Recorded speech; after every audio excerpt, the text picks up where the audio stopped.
Hi! Want to sound like a native English speaker? I'm showing you today 10 phrases you are probably using and what native speakers actually use instead. Let's level up your English. I'm very tired.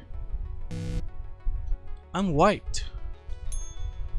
Don't worry. Chill out.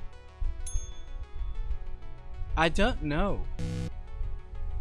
Beats me.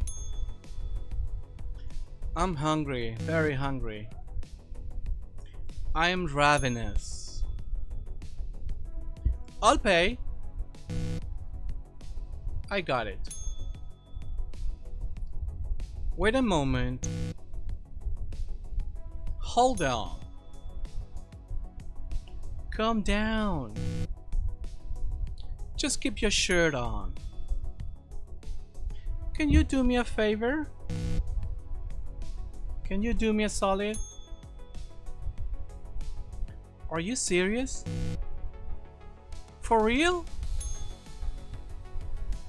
Do you understand? Do you dig?